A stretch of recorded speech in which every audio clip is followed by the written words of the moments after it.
The entire categories of test kits. The concept is really to be able to provide those tests, OTC, at or below a copay.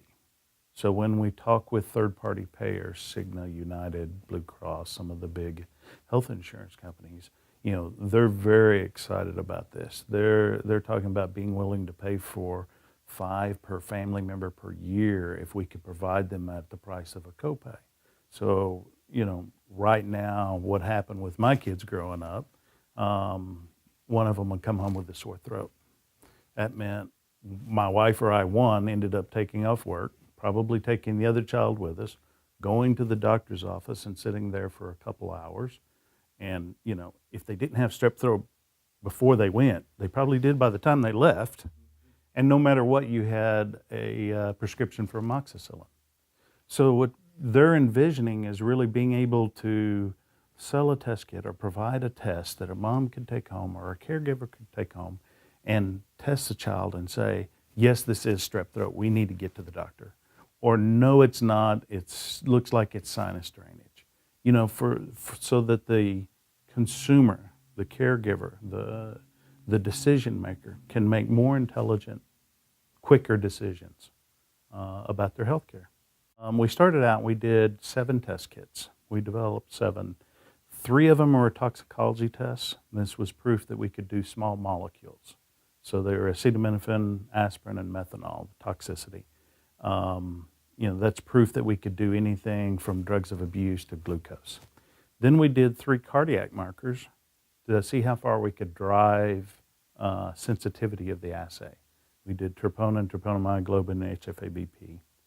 Then we did the pregnancy test. We developed a pregnancy test because it's one of the first tests there are predicate devices out on the market that we could compare to. So there's already things that the FDA has approved all the way, not only for point of care, but all the way to OTC, and we can use those devices to compare ours to. Now, the advantage and the reason for doing a pregnancy test kit for us was we could drive the sensitivity significantly further. We're down to, with our level of sensitivity, we can detect pregnancy within about 48 hours post-implantation. Wow. Which is anywhere from 2 to 10 days earlier than the best urine-based tests out there.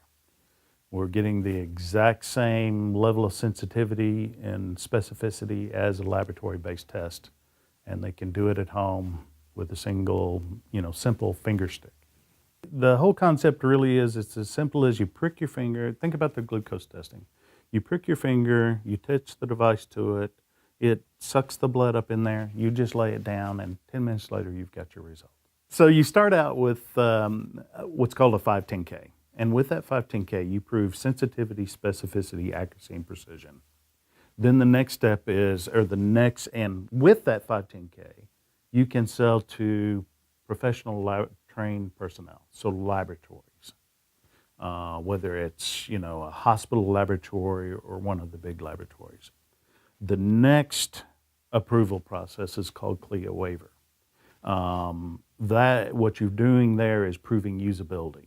Is it simple enough that any technician, a phlebotomist, a nurse, just a normal tech in the hospital, can run the test and get the right result? So it's all about usability. And then the big hurdle, the tough one, is the OTC. Now, is it simple enough that the average layperson out there can use the test and get the exact same results as the professional did? So we've gotten the 510K, so we've proven the tests will work. We're actually selling those tests out into the market all over the world, and they're using them in laboratory settings or CLIA accredited settings. We started in January of 2014. We got that approval in, I'm going to say, May of 2015. And we've been working since then to get the CLIA waiver and then the OTC filing.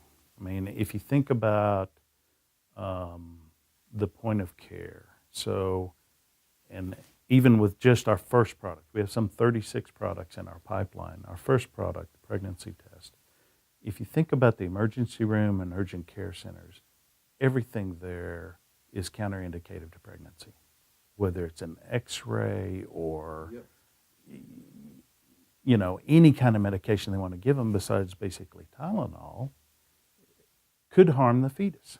And so it's basically across the United States, it's protocol for a woman, if she has ovaries, they're going to pregnancy test her before they do anything else to her.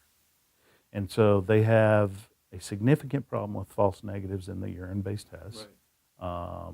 That's been published all over the place. The FDA realizes there's a problem, and our test fixes that problem. We've got increased sensitivity. You've got a point of care that literally a technician can walk up, do finger stick, and get a laboratory quality result. And so, when we look at our customer base out there, as an example, today we're selling into Kaiser, into their their outpatient surgery centers that are CLIA accredited. So anybody that walks in for a surgery, they run our test on them before they go ahead and do the surgery. They want to roll it out throughout their entire system because of for several reasons, the ease of use, and then also the liability around the false negatives that they can get with the urine-based tests. We have some 36 products in the pipeline, and each one of those have to go through clinical trials. Some of them are going to be very complicated clinical trials, directly related to risk. So HIV, that clinical trial's huge. But each one of these products have to go through clinical trial. So what we've been doing is we've been doing the development work, setting them up, and we're really using the pregnancy test as proof of concept, as the case study, that we can get it through the FDA, that this format works. We spend an enormous amount of time working with the FDA and understanding that the use protocol is the same, whether it's the pregnancy test or it's the HIV test. We are set up right now to be able to handle, I would say, the beginning of the professional market. So we can produce about 10,000 per batch. Roughly takes 3 days to do that. You can start a new batch every day because it uses different equipment in the process. But those numbers are not enough, by any means. The scale up, the automated equipment that we're looking at, that we've already spec'd out and we've bought the first piece, is a system that'll do 1 per second. And then it's a redundant system, so you're basically talking somewhere between 24 and 48,000 tests every 6 hours.